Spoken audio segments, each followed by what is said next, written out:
வணக்கம் மக்களே, மீண்டும் ஒரு பதிவு. இன்னைக்கு நம்ம பார்க்க போகிறது ஆப்புக்கு என்ன ஆச்சு, இதுதான் தலைப்பு. ஓகே, ஸோ ஆப்புக்கு என்ன ஆச்சுன்றது ரெண்டு அப்டேட் வந்திருக்கு.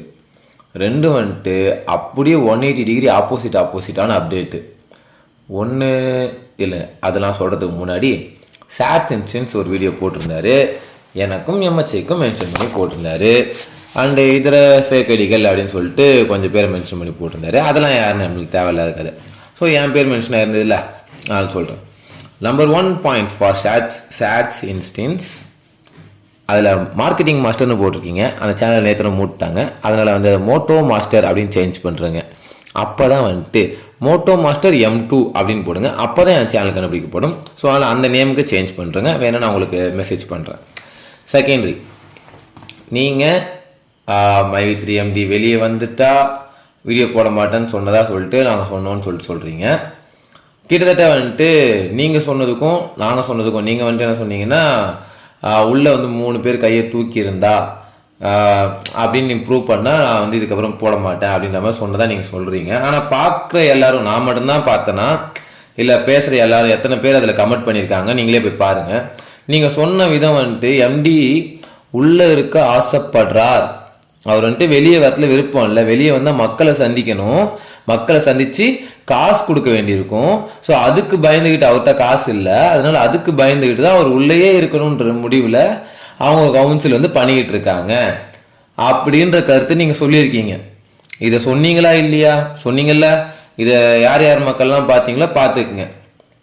செகண்ட், ஏற்கனவே செகண்ட் சொல்லிட்டேன். இப்போ தேர்டு, மூணாவதாக சொல்கிற விஷயம் என்னன்னா, நீங்கள் இந்த வீடியோ போட்டு ஒரு 2-4 மணி நேரத்துக்குள்ள, இல்லைன்னா அதுக்கு அடுத்த நாள்னு கூட வச்சுக்கோங்களேன், தப்பு இல்லை, ஒரு அத்தாரிட்டி மெம்பர் உங்களுக்கு டைரெக்டாகவே பேசியிருக்காரு. இந்த மாதிரி பேசாதீங்க, எதனா டீட்டெயில்ஸ் வேணும்னா எனக்கு கேளுங்க, நான் சொல்கிறேன்னு சொல்லிட்டு டைரெக்டாக நேரில் பேசியிருக்காரு. ஃபோன் கூட பண்ணி பேசல, நேரில் பேசியிருக்காரு. நீங்கள் பர்ச்சேஸ் கொண்டு போயிருக்கீங்க. ஸோ அந்த டைமில் உங்களுக்கு நேரில் பேசியிருக்காரு. கரெக்டா? இது நீங்களே கன்ஃபார்ம் பண்ணீங்க. அப்படி ஒரு அத்தாரிட்டி மெம்பரே உங்ககிட்ட சொன்னதுக்கு அப்புறமும் நீங்கள் வந்துட்டு எதுவும் மாற்றிக்காமல் வந்துட்டு திரும்ப மூவ் பண்ணிக்கிட்டு இருக்கீங்க. இப்போ வந்து கம்பெனி சைட்லேருந்து எம்டி வெளியே வந்துட்டார். நீங்கள் சொன்ன அந்த இன்ஃபர்மேஷன் போய் தானே, கதை தானே கட்டி விட்டுருக்கீங்க. எம்டி உள்ளேயே ஆசைப்படுறாருன்னு அப்போ கதை தானே கட்டி விட்டுருக்கீங்க. நீங்கள் விட்டது தான் பெரிய பெரிய கதை. ஓகேவா? நான் என் சப்ஸ்கிரைபர்ஸ்க்கு 1000 கதை சொல்கிறாங்க. நான் சொந்த கதை சொல்கிறேன், சோ கதை சொல்கிறேன், அதெல்லாம் ஓகே. நீங்கள் வந்துட்டு பாதிக்கப்பட்டவங்களுக்காக தானே பேசுகிறீங்க. அப்படி பேசும்போது கொஞ்சம் உண்மையை பேசியிருக்க வேண்டியது தானே. ஏன் கதை விட்டீங்க? எம்டி உள்ளே இருக்கிறதுக்காக தான் ஆசைப்படுறார், அப்போ ஏன் இப்போ வெளியே வந்தார்? 1 வாரம் தான் ஆகுது. நீங்கள் அந்த வீடியோ போட்டு கரெக்டாக 5 நாள் ஆகுதா? 5 நாளுக்குள்ள அவர் வெளியே வந்துட்டார். 5 நாள் 3 நாள் ஆகுது. அதுக்குள்ளே அவர் வெளியவே வந்துட்டார். ஒரு 3 நாள் கொஞ்சம் பொறுமையாக இருந்திருந்தீங்கன்னா உங்களுக்கு ஆல்ரெடி இருந்த நல்ல பேர் அப்படி இருந்திருக்குமா? இப்போ மக்களில் பாதி பேர் வந்துட்டு உங்களோட சேனல் ஆல்ரெடி சப்ஸ்கிரைப் பண்ணியிருந்தவங்க, அண்ட் இதுக்கு முன்னாடி சப்ஸ்கிரைப் பண்ண போகிறவங்க, இதுக்கப்புறம் பண்ண போகிறவங்க எல்லாருமே வந்துட்டு இப்போ உங்களுக்கு ஆப்போசிட்டாகவே திரும்பிக்கிட்டு இருக்காங்கல்ல. என்ன ரீசன்? இப்போ என்னோட ஃபாலோவர்ஸ்லாம் இருக்காங்க, என்கிட்ட வந்துட்டு உங்கள் வீடியோவை காட்டி இந்த மாதிரி பேசினாரு, முதல்ல சப்ஸ்கிரைபர் ஏறதுக்காக பேசிட்டாரு. இப்போ வந்துட்டு என்ன பேசுறாருன்னா, இப்போ உடனே மையத்தி நெகட்டிவா பேச ஆரம்பிச்சிட்டாரு. இவர் ஏன் இப்படி மாறினாரு, இவர் வந்து ஆப்போசிட் சைட் போயிட்டாரா அப்படின்ட்டு கேட்க ஆரம்பிச்சாங்க. எனக்கு அதெல்லாம் தெரியாது. அவர் அந்த பக்கம் போயிருக்கலாம், இல்லை இந்த பக்கமும் இருந்திருக்கலாம். நம்மளுக்கு தேவையில்லாத கதை. அவர் பேசின கண்டென்ட்ல உண்மை இருக்கா இல்லையா அதை பார்த்தோம். அதில் உண்மை இல்லை. நீங்க வந்துட்டு உண்மையை சொல்லலை. அந்த இடத்துல உங்களோட யூகத்தை சொல்லியிருக்கீங்க, உங்களோட அபிமானத்தை சொல்லியிருக்கீங்க, உங்களோட கதையை கட்டி விட்டுருக்கீங்க, அதுவும் கம்பெனிக்கு எதிராக. அதை பண்ணாதீங்கன்னு சொல்லிட்டு நாங்கள் சொன்னோம். ஓகேவா? அதை பண்ணாதீங்கன்னு சொல்லிட்டு அத்தாரிட்டியும் சொன்னாங்க, நாங்களும் வந்து கமெண்ட்ல மென்ஷன் பண்ணோம். நீங்கள் கேட்கல. ஏன்னா இதுக்கு முன்னாடி நீங்கள் ஃபுல்லாக மையத்தை சப்போர்ட் பண்ணி பேசிட்டு அந்த ஒரு வீடியோவில் வந்துட்டு உங்கள் ஃபேம் போயிடக்கூடாதுன்னு பேசினா உடனே கொஞ்ச நேரத்தில் முடிஞ்சா நிரூபிச்சு காட்டுங்க அப்படின்றீங்க. இப்போ நான் கேட்குறேன், கோர்ட்டில் 3 பேர் எழுச்சிக்கு அந்த மாதிரி கையை தூக்கலன்னு சொல்லிட்டு நீங்கள் நிரூபிச்சு காட்டுங்க. ஓகேவா? நீங்கள் அதை ப்ரூவ் பண்ணுங்க. அதுக்கப்புறம் வந்துட்டு ஃபேஸ் கார்டு தெரியல நான் முடிவு பண்ணிக்கிறேன். அண்ட் முக்கியமான ஒரு விஷயம், என்ன ஃபேஸ் கார்டுன்னு சொல்கிறதுக்கு யாருக்கும் ரைட்ஸ் கிடையாது. யூடியூப்ல வெரிஃபிகேஷனுக்கு நான் என் ஃபேஸை காட்டிட்டேன். யூடியூப் எனக்கு கொடுத்த ப்ரிவிலேஜ் என்னோட ஃபேஸ் காட்டணுமா வேணாமா அப்படின்றத நான் முடிவு பண்ணலான்ட்டு யூடியூப் கொடுத்துச்சு. நீங்கள் இங்கே யூடியூப்ல வந்து உக்காஞ்சிக்கிட்டு யூடியூப் எனக்கு கொடுத்த ப்ரிவிலேஜை புடுங்க ட்ரை பண்ணுறீங்க. அது உங்களுக்கு தேவையில்லாதது. நான் யாராக இருந்தால் உங்களுக்கு என்ன, அது உங்களுக்கு தேவையில்லாதது.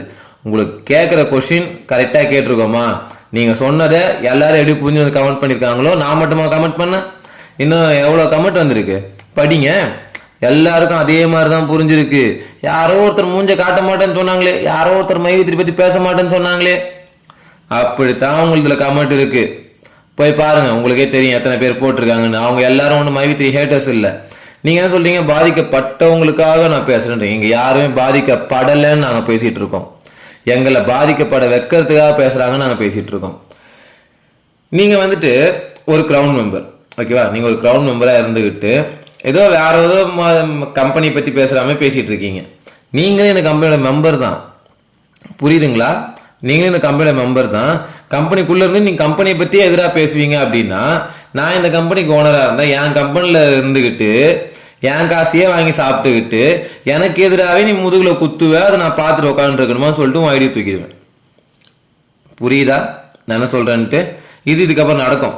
கண்டிப்பா வந்துட்டு எம்டி சிங்கப்பாதையை சூஸ் பண்ணி போகும்போது இந்த மாதிரி பண்ண எல்லாரையும் சூஸ் பண்ணுவாங்க. நீங்க இவ்வளவு நாள் சப்போர்ட் பண்ண கடைசி நேரத்தில் அப்படியே ஆப்போசிட்ல திரும்பி மாட்டிக்காதீங்கம்மா ஐயா அப்படின்னு சொன்னாலும் நீங்க கேட்கல. அதனால நீங்க அதுக்கு மாட்டின்னு முடிக்க தான் போறீங்க.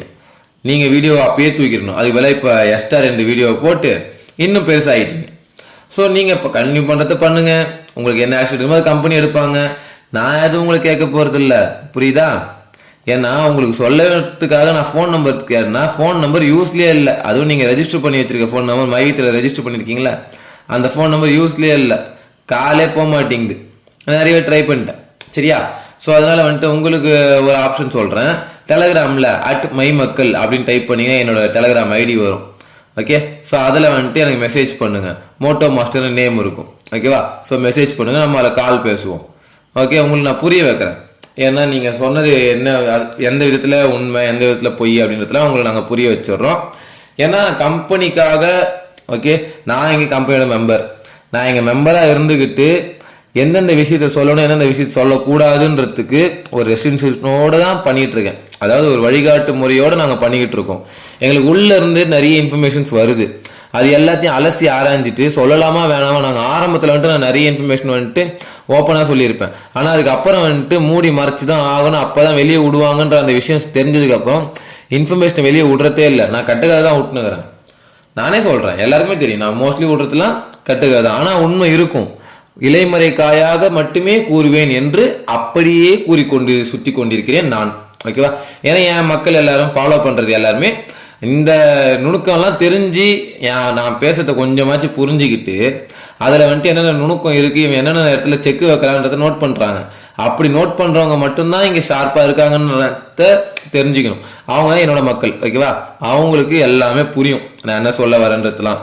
நான் அதுக்கு ப்ரூஃபா வந்துட்டு இதுக்கு முன்னாடி போட்ட வீடியோ பாருங்க. 28ஆம் தேதி ரெக்கார்ட் பண்ணது, 3ஆம் தேதி எம்டி வந்துடும். நான் 28ஆம் தேதியை வந்து ரெக்கார்ட் பண்ணி வச்சிருக்கேன்.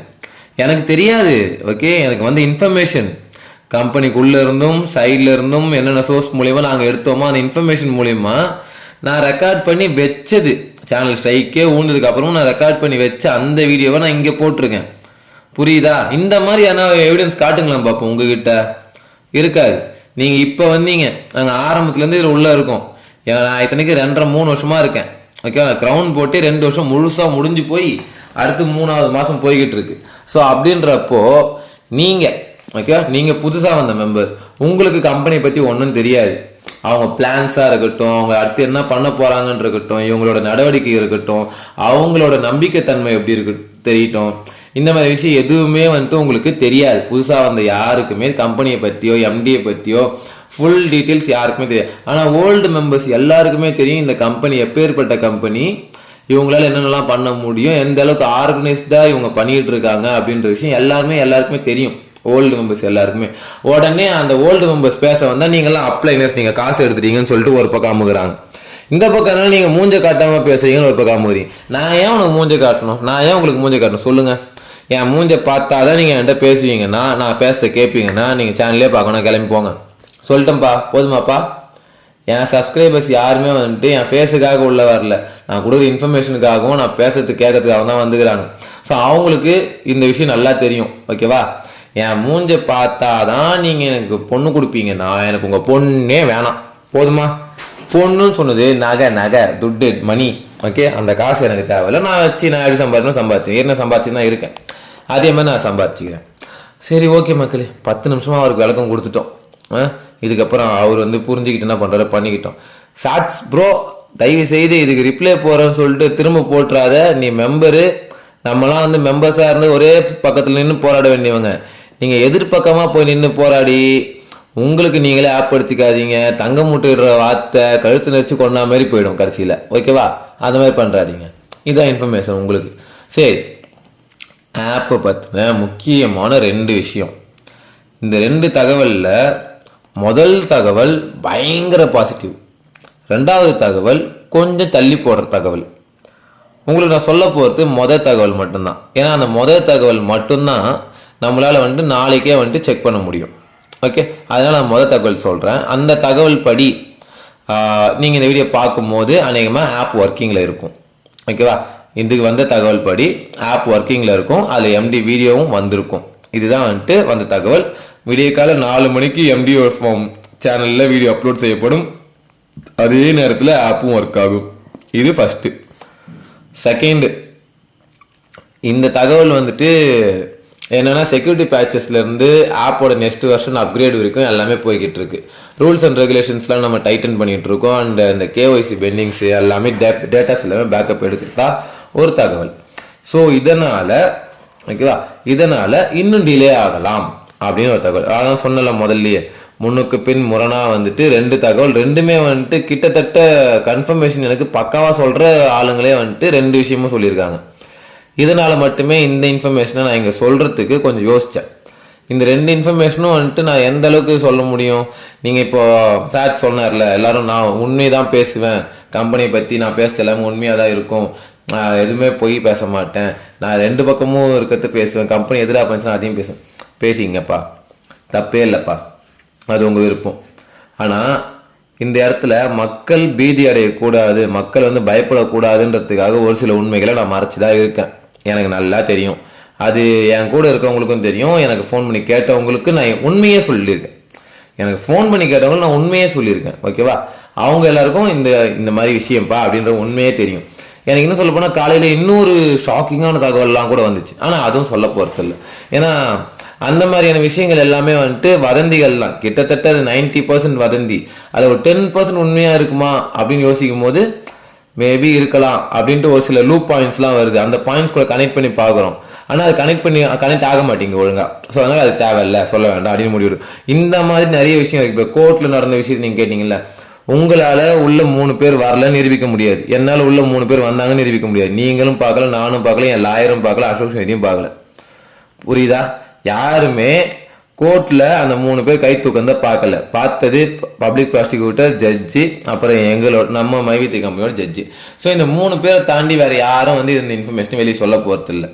இந்த 3 பேர் சொல்லணுமா வேணாமான்ட்டு அவங்களே முடிவு பண்ணிப்பாங்க, ஓகேவா? ஸோ பெயில் கிடைச்சிச்சு.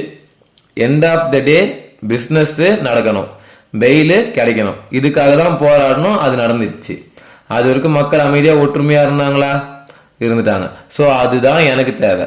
எனக்கு இங்கே என்ன தேவைன்றது நான் தெளிவாக இருக்கேன். அதை நான் எப்படி இருந்தாலும் கரெக்டாக கொண்டு போய் சேர்த்துருவேன் எல்லாருக்கும். ஸோ எனக்கு வந்து உண்மை தெரியும், ஃபுல்லாக தெரியும். நான் அது எல்லாத்தையும் வந்துட்டு ஓப்பனாக சொல்லி உங்களை பயமுறுத்தி ஒரு கட்டத்தில் கொண்டு போய் நிறுத்தணும்னு ஆசைப்படல. நீங்கள் கொஞ்சம் ப்ரெஷர் இல்லாமல் இருக்கணும், ஃப்ரீயாக இருக்கணும்.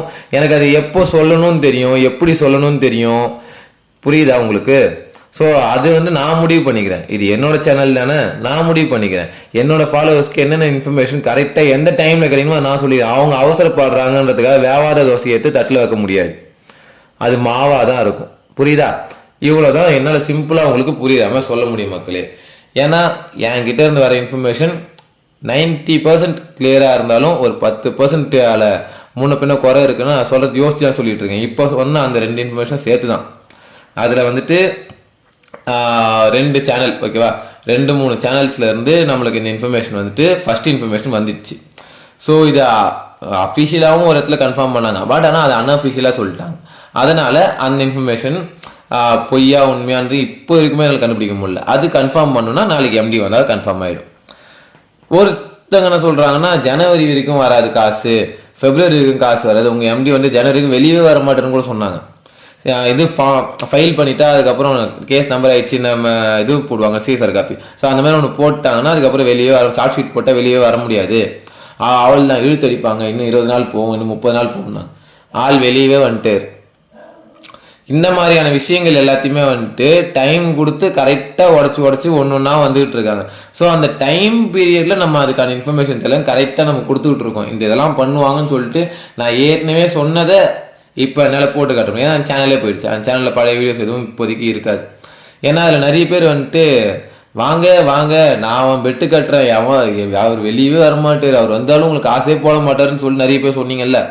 நீங்கள்லாம் இப்போ வாங்க, நோட் பண்ணி வைக்கிறேன். டெலகிராமில் @mymakkal போட்டிங்கன்னா என்னோட ஐடி வரும். அதில் பர்சனலாக எனக்கு மெசேஜ் பண்ணுங்கள். டைரெக்டாக வந்துட்டு நீங்கள் என் கூட பேசலாம். நீங்கள் எந்த தைரியத்தில் சொல்கிறீங்களோ அதே தைரியத்தோட வெயிட் பண்ணுங்கள். பேமெண்ட் வந்ததுக்கப்புறம் க்ரௌன் போகிறதுக்கு ரெடியாக இருந்தால் மட்டும் எனக்கு ஃபோன் பண்ணுங்கள். ஓகேவா? எனக்கு கீழே க்ரௌன் போடுறதுக்கு ரெடியாக இருந்தால் மட்டும் ஃபோன் பண்ணுங்கள். இல்லைன்னா நீங்கள் உங்கள் வேலையை பாருங்கள். சேலஞ்செலாம் விட்றதுக்கு ஒரு தைரியம் வேணும். அந்த தைரியம் இருக்கிறவங்க மட்டும் என் கூட வந்து சேலஞ்சு விடுங்க. நான் சேலஞ்சுக்கு ரெடி தான் எப்போவுமே. ஓகேவா? இது ஏற்கனவே சொன்னது தான். நீங்கள் சேலஞ்சாக பார்க்குறீங்க, நான் பிஸ்னஸாக பார்க்குறேன். நீங்கள் விட்ற சவாலிலேருந்து பாயிண்ட் எடுத்து உங்களை தூக்கிட்டு வந்து உள்ள ஐடி போட வைக்கணும். இதுதான் எனக்கு தேவை. உங்களை நான் ஐடி போட வைப்பேன். பிஸ்னஸ் நடந்ததுக்கப்புறம் பேமெண்ட்ஸ் எல்லாம் வந்ததுக்கப்புறம் 60 நாள் இன்னிலேருந்து கணக்கு, புரியுதா? இன்னிலேருந்து 60 நாளைக்குள்ளே பேமெண்ட்ஸ் வரலன்னா நான் இந்த பிஸ்னஸே பண்ணுறது விட்டுறேன். நீங்கள் ஓகே நான் இது விட்டுறேன். அது கூட வந்துட்டு எனக்கு டவுன்லைனில் ஒருத்தங்க இருக்காங்க, அவங்களுக்கு வந்துட்டு நான் 1 லட்ச ரூபா கொடுக்கணும், நான் கொடுத்துட்றேன். ஓகே 90,000 கூட நான் 1 லட்சமாக கொடுத்துட்றேன் அவங்களுக்கு. நீங்கள் இப்போது கமெண்ட்டில் போடுறவங்க எல்லாம் வந்துட்டு யாரெல்லாம் வந்துட்டு பேமெண்ட் வராதுன்ட்டு துள்ளிக்கிட்டு இருக்கீங்களோ நீங்கள் எல்லாம் வந்துட்டு மைதி மெம்பராகவும் இருக்க மாட்டீங்க. ஸோ மெம்பராக இல்லாதவங்க மட்டும் போட்டிக்குவாங்க. மெம்பராக இருந்துக்கிட்டே சொல்கிறீங்களா, நீங்களாம் வந்துட்டு கம்பெனி விட்டு போயிடுங்க, தேவையே இல்லை. ஓகேவா? ஸோ இந்த விஷயத்தை வந்து நோட் பண்ணி வச்சுங்க. நீங்கள் வந்துட்டு மெம்பராக இல்லாதவங்க எனக்கு கமெண்ட் பண்ணுங்கள். நீங்கள் வந்துட்டு என்னோடய டெலிகிராமில் வந்து மெசேஜ் பண்ணுங்கள். ஏன்னா ஐடி நோட் பண்ணுவேன். நோட் பண்ணி வச்சு நான் இத்தனை பேர் எனக்கு கீழே வந்துட்டு க்ரௌன் போர்டு ரெடியாக இருக்காங்க அப்படின்ற கணக்கு எடுத்துக்கிட்டு நான் இவங்க எல்லாருக்கும் வந்துட்டு பர்சனலாக டீட்டெயில்ஸ் எல்லாமே திரும்பவும் சொல்லி ரெஜிஸ்டர் பண்ணிக்கிறேன். நான் உங்களை நோட் பண்ணி வச்சுக்கிறேன். உங்களுக்கு நான் ஐடி போகிறதுக்கு எல்லா ப்ரொசீஜரையும் நான் மூவ் பண்ணுறேன். நீங்கள் கண்டிப்பாக வந்துட்டு பேமெண்ட் வந்ததுக்கப்புறம் நான் அவங்க எல்லாரையும் ஃபோன் பண்ணி, ஓகே, நான் அவங்க எல்லாருக்கும் ஃபோன் பண்ணி டெலிகிராம்லேயே கால் பண்ணியோ மெசேஜ் பண்ணியோ கான்டாக்ட் பண்ணி வாங்க ஏழை குழந்தைங்களா ஐடி போகிறேன்னு சொன்னீங்களா, வாங்க ஒரு ஐடி போட்டு போங்கன்னு கூப்பிட்டு வச்சு ஐடி போடுவேன். மறந்துடாதீங்க, நீங்கள் உள்ளே வந்தாலே எனக்கு துட்டு தான், புரியுதா? அது எப்படி வரணும் ஏது வரணும்னு சொல்லிட்டு நான் போய் தேடின காலம் போய் நீங்களாம் வந்து வாயை விட்டு போயிருக்கீங்க. ஸோ வாங்கன்றேன், நீங்கள் வந்தால் மட்டும் போதும், மிச்சத்தை தேடி வச்சு நான் வெட்டிக்கிறேன். ஓகே மக்களே, மிச்சம் எல்லா இன்ஃபர்மேஷன் நம்ம சொல்லியாச்சு. யாரெல்லாம் இருக்காங்க, என்னென்ன டீட்டெயில்ஸ் எல்லாமே உங்களுக்கு தெரிஞ்சிருக்கும். பழைய ஆளுங்க ஓடினவங்க, புது ஆளுங்க உள்ளே வரப்போகிறவங்க, யாரெல்லாம் கமெண்ட்ஸ் போடுறாங்க எல்லாத்தையும் நோட் பண்ணி வைங்க. நம்மளுக்கு ஃப்யூச்சரில் யூஸ் ஆகும். அடுத்த கட்டமாக நம்ம அப்கிரேடு எல்லாம் வேறு லெவலில் இருக்கும். இதுக்கப்புறம் நம்ம யாருக்கும் ரிப்ளை வீடியோஸ் போட்டு டைம் வேஸ்ட் பண்ணாமல் கம்பெனியோட பிளான்ஸும் அந்த எக்ஸிக்யூஷன்ஸும் எப்படி பண்ணணும், ஓகே, அடுத்த லெவல் வந்து சிஎம் பிளானில் எப்படி ஃபோக்கஸ் பண்ணி நம்ம மூவ் பண்ணுறது, இல்லை ரீபர்ச்சேஸ் வேல்யூமில் எப்படி நம்ம இன்க்ரீஸ் பண்ணுறது, ரீபர்ச்சேஸ் கமிஷன் வருது இல்லை, ஸோ அதை எப்படி இன்க்ரீஸ் பண்ணுறது, இந்தந்த ப்ராடக்ட்ஸுக்கு இந்தந்த மகத்துவம் இருக்குது, இந்த மாதிரி ட்ரைனிங் செக்ஷன்ஸு அண்டு இருக்குது, எல்லா பிரான்ச்சஸையும் போய் விசிட் பண்ணுறது, ஜோனல் ஆஃபீஸை விசிட் பண்ணுறது, அதுக்கப்புறம் இருக்க எல்லா ஹப்பையும் விசிட் பண்ணுறது, இது எல்லா மீட்டிங்ஸும் கம்பெனி சைட்லேருந்து அஃபிஷியலாக அனௌன்ஸ் பண்ணி நிறைய பேர் கலந்துக்கக்கூடிய பெரிய மீட்டிங்ஸ் எல்லாமே மிஸ் பண்ணாமல் கலந்துக்கிறது, இந்த மாதிரியான எல்லா ஆக்டிவிட்டீஸையும் நம்ம இதுக்கப்புறம் இங்கேயே பண்ணுவோம். அது கூட நான் வந்துட்டு மைவித்திரியோட லோகோ சேஞ்ச் ஆகுதுன்னு ஒரு தரப்பு சொல்கிறாங்க, இன்னொரு தரப்பு மைவித்திரி லோகோ சேஞ்ச் ஆகலை, பழைய லோகோ பழைய ஆப்பு தான்றாங்க. ஒரு தரப்பு வந்துட்டு லோகோ சேஞ்ச் ஆகுது அண்ட் ஆப்பும் சேஞ்ச் ஆக போகுதுன்றாங்க. புது ஆப்பா பழைய ஆப்பா இந்த கன்ஃபியூஷனில் கொஞ்சம் குழப்பி விட்டாங்களா, அதனால் வந்துட்டு நான் மைவித்திரி லோகோ பிரிண்ட் பண்ணலான்னு பிளான் பண்ணதை இப்போ ஸ்டாப் பண்ணி வச்சுருக்கேன். எனக்கு இன்னும் ஃபெலமெண்ட் வரல. ஃபெலமெண்ட் வந்ததுக்கப்புறம் அந்த வேலையை நான் சேர்த்து பார்ப்பேன். ஓகே மக்களே, எனக்கு தூக்கம் வருது, நான் தூங்க போகிறேன். உங்களுக்குலாம் வந்துட்டு இந்த வீடியோ காலையில் வருன்றதுனால உங்களுக்கு குட் மார்னிங், எனக்கு குட் நைட். பை.